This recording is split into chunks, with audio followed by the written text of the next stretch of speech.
வெற்றிலை வராகித் தாயின் வெற்றி வாக்கு இது. என் தங்கமே, ஒரு அன்னை இல்லாமல் பிள்ளைகள் தவிப்பதைப் போல நான் இல்லாமல் இந்த உலகில் எப்படி வாழ முடியும் என்று நீ துடிப்பதை நான் காண்கின்றேன். நான் உன்னோடு தான் இருக்கிறேன் குழந்தையே.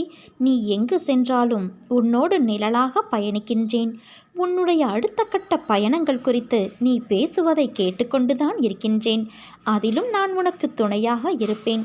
எந்த ஒரு முடிவையும் தைரியமாக எடு. உன்னோடு உன் அன்னையான நான் இருக்கிறேன்.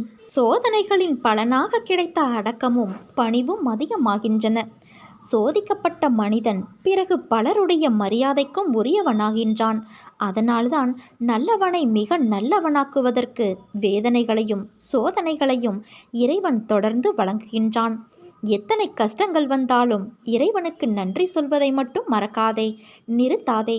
உன்னை பக்குவப்படுத்துவதற்கே கஷ்டங்கள் வந்துள்ளன. என் திருவடியை இறுக பற்றிக்கொள்.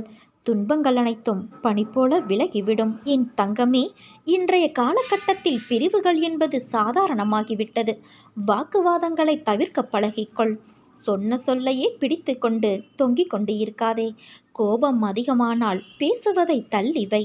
பேச்சுக்கள் அதிகமானால் நீ மௌனத்தை கையில் எடுக்க வேண்டும். செய்த தவறை காலம் முழுவதும் சுட்டி காட்டி நோகடித்து கொண்டே இருக்காதே குழந்தையே. நானும் தவறுகளிலிருந்து பாடம் கற்றேன் என்று ஒத்துக்கொள். மன்னிப்புகளை வழங்க எப்போதும் மறுக்காதே. நீ உன் பொறாமையை வெல்ல வேண்டும். பொறாமை என்கின்ற வேண்டாத குணத்தை பொறுத்தவரை உனக்கு எந்தவிதமான லாபமோ நஷ்டமோ கிடையாது. பொறாமை என்பது இன்னொருவருக்கு கிட்டியிருக்கும் லாபம் அல்லது வளம் கண்டு தாழாமை.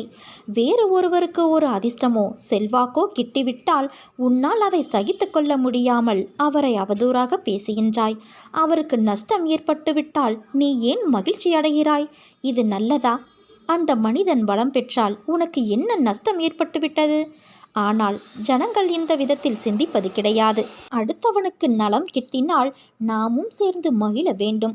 நமக்கும் நலம் கிட்டியது, நாமும் பாக்கியசாலிகள் என எண்ண வேண்டும். உன்னிடம் இருந்து அவன் எதை எடுத்து சென்று விட்டான்? ஒன்றும் இல்லை.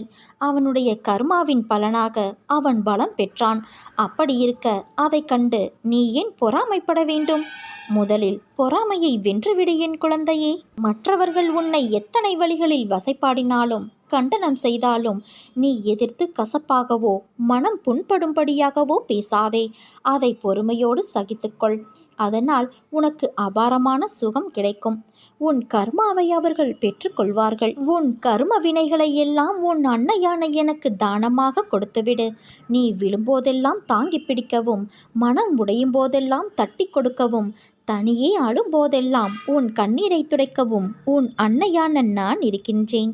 உனக்காகவே இருக்கிறேன். கவலைப்படாதே என் குழந்தையே. நம்பிக்கையோடு இரு. நல்லதே நடக்கும்.